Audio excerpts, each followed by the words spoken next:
Hey, welcome back. Ooh, I want to make sure you hear me. Welcome to Hip Politics Podcast. I just wanted to jump on real quick. Yesterday, June 25th, saw several primaries on the Democratic and Republican side. And some really big shifts are going to come this fall based on some incumbents lost.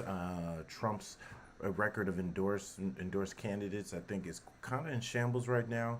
And the man who's going to replace the Republican nominee for president in 2012, Mitt Romney, was selected in Utah. But just wanted to give you guys just a quick rundown.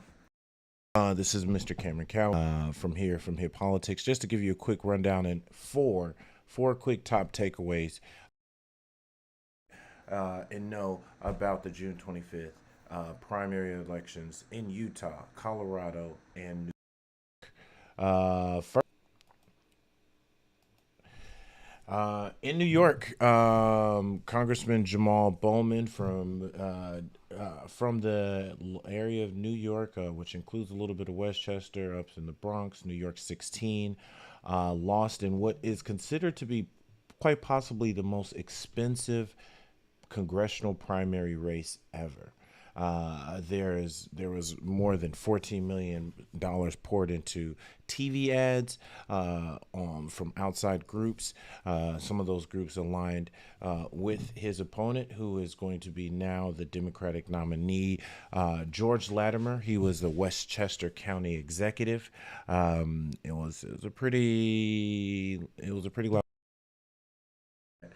George Latimer won by over 17 points. Um, as you know, Jamal Bowman was a friend to the show, but also a great congressperson who really spoke up about a lot of key issues. But he was also really tapped in with the culture. You may have seen him on the Breakfast Club. You may have seen him rapping everything from some Wu Tang to Busta Rhymes, and finding ways to incorporate that in his messaging. But we wish him nothing but the best, and look forward to the race coming up this fall with George Latimer in New York. Next up, I always get this lady's name wrong, even though I've heard it. Lauren Boebert. You may remember her. She was the one who has come up a lot in the news and a lot of memes with her love of guns and assault rifles in Colorado. But she had a pretty what was thought gonna to be a contentious race in the fourth district of Colorado. There were over five people looking to primary her and kind of out Trump her, including former. But she's. I'm sorry, my bad. And had to make sure I get my little coffee this morning. But she prevailed in the 4th District GOP primary, which featured five other opponents vying to replace former GOP Republican Ken Buck. The Congresswoman won 43% of the vote as of last count, when about 89% of those ballots were counted.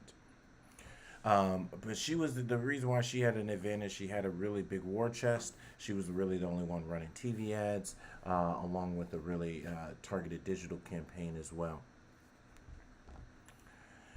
And next up, Utah. I like Utah. And just as a little note, Utah, Salt Lake City, 2023 was a good time. Utah is a beautiful state, really fun. But Utah is also known as the former home, or as the current home of Senator Mitt Romney, who famously ran against Barack Obama in his reelection bid, but came up short. But also, Mitt Romney has been known to be one of the few Republicans in the Senate, or just a few Republicans in Congress at all, who's been willing to stand up and at least put voice to some of the Trump rhetoric and some of the more extreme views of his party. He's considered much more of a moderate centrist deal maker person, but still very conservative. So he had announced last year that he was going to be retiring this year. Don't worry about him. He's going to be all right. But Representative John Curtis